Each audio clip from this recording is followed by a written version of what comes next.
to have some adversity like that in the first inning, and then to go out there after that and throw 5 shutout innings and really dominate them. It just shows you what a winner the kid is. I mean, he's a great competitor. He's got ability, and you know, you're confident when he's out there on the mound. And then I thought our bullpen was absolutely phenomenal as well. Man alive, you know, AJ came in and gave us an inning. We'll talk about that in a second. You know, Nick Bush was amazing. And you know, if we make the play to start the inning, then Bush, maybe it's easy. You know, we couldn't get Harris out all weekend. My God, every time the kid swung the bat, it seemed like he was hitting the ball 105 miles an hour. And you know, it would have been nice to see him batting with 2 outs and nobody on base. But it got interesting then, and then of course we're trying to get ahead, and Meisner hit that ball out, a good hitter. But like I told Austin Bain, the true test of a closer is to get the last out before they tie or take the lead. It doesn't really matter how pretty it is. And really, you know, what I'm going to dwell on is he went 3-0 to that last hitter and came back and got him. 3 straight strikes. It might have even been more if I don't remember if there were any foul balls. But, you know, so all in all, you know, I thought our pitching was phenomenal. We had a few clutch hits. Our base running was awful. And our defense was okay. I mean, Twanny put on a clinic in right field, but we got to make a play, you know, in the 9th inning, and earlier, you know, Hal hung back on a ball and hesitated, and he knows what he did wrong. But you know, overall, it was a good, solid win. We won the series. I mean, in this league, you better win your home series if you want to compete for anything. And I don't know the scores in the league where I know Mississippi State got swept and Kentucky got swept. Did the other team, Auburn, Texas A&M? Last I saw, A&M was up on them. Auburn, it was 2-1. Okay, and wasn't there another game that was potentially a sweep? I don't remember. Anyway, my point is the majority of the teams are either going to be 2-1 or 1-2, and so you know it was important for us to win today, but it's hard to sweep series in this league, and you know, we came up short yesterday. When you know, I don't want to rehash that game, but I was real proud of the guys that we came back out on Sunday, and even with the delay, and you know, McHale had warmed up totally to start the game and then had to go wait an hour and warm up again, which is not an easy thing to do. And I still thought he was throwing the ball good in the first inning. I don't think that really had any effect, but just some bad luck, you know, seeing eye singles. But anyway, we'll take the win and enjoy a day off tomorrow.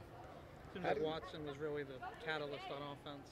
You know, you didn't even know this, but Watson missed practice on Thursday with a back spasm. So I wasn't even sure until Friday that he was even going to be able to play, and got to give all the credit in the world to our trainer, Corey Couture, who, you know, just did some very aggressive treatment to you know, get him ready to go. I wasn't even sure until about noontime on Friday that Watson was going to be able to play, and fortunately he did. And even this morning, Bo Jordan woke up today with a terrible stiff neck. I wasn't even sure he was going to be able to play, and Corey used the magic fingers on his neck and got him to go as well. So, you know, it's pretty fragile. Sometimes it's a little harder than maybe you guys even think it is. How do you get a read on Hilliard when it looks like his body language and facial expression never changes? Isn't he something? I mean, he's got ice in his veins, that kid. I know what kind of confidence that he possesses because I've been around him long enough to know his personality. And I keep saying it, Scooter, but when a kid pitches his team to a state championship, you know, he thinks he's pretty good. And I'm not going to tell him any differently. You know, he's a confident young man out there, but I don't think he acts brash, and I don't think he acts cocky. He doesn't show up his opponents. I mean, he does it the way you're supposed to do it. A lot of inner self-confidence, and it's pretty unflappable. And he kind of raises his game when he gets in difficult jams. I love him. Coach, collectively, your outfield, I think they got at least 2 or 3 standing ovations today. The catches they make out there, the ground they cover. Having Watson back in center, James was alluding to him, I'm sure, offensively, but having him back out there in center and being able to put 20 back in right field, it's a huge difference for our team. You know, we're just so used to fast outfields, and hey, Bo Jordan made a phenomenal play too, and he's not the speedster of the 3, I can assure you of that. He did steal a base. Yeah, little delay. Yeah, I saw him. I gave him a delay steal. Thought we tried to catch him by surprise. We caught him by just enough surprise, I think. What are the odds going in that Bo and Bryce both have a stolen base in the game? Did Bryce have one as well? Yes. Which one did Bryce have? He danced around the tag. Oh, Someone that's right. swung through a hit and run. That's right. That's right. I forgot about that one. Oh, it was the ball in the dirt where the kid scooped it on the pitch to Cabrera. The ball bounced in front of the play. I couldn't believe that catcher scooped that ball.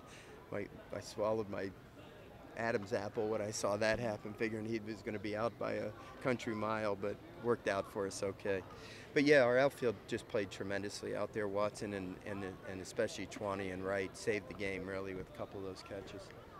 Kind of sounded like you were about to say something about Labus. Oh, I was just going to say that today was his bullpen day. So I talked to AD this morning and I said, look, instead of just throwing a bullpen, let's let his bullpen be to warm up and let's see if he can get us through a quick inning.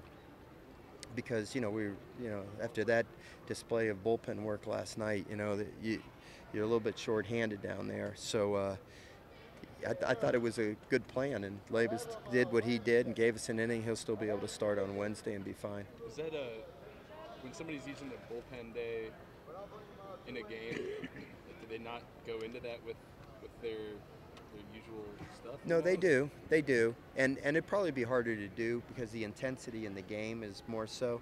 But for Labus, who's a strike thrower, and he's not going to just try to overpower you, I think that was easy for him. 16 pitches, hardly broke a sweat, really. And he just, normally his bullpen would be about 35 pitches, maybe 40. So if you figure it took him probably 20 to warm up, 15 to 20 to warm up, he threw 16 in the game. It's really just about the same thing. And with 2 days rest, I think it's a good thing. If we were playing on a Tuesday and he's scheduled to pitch on Tuesday, I don't know if we could do it.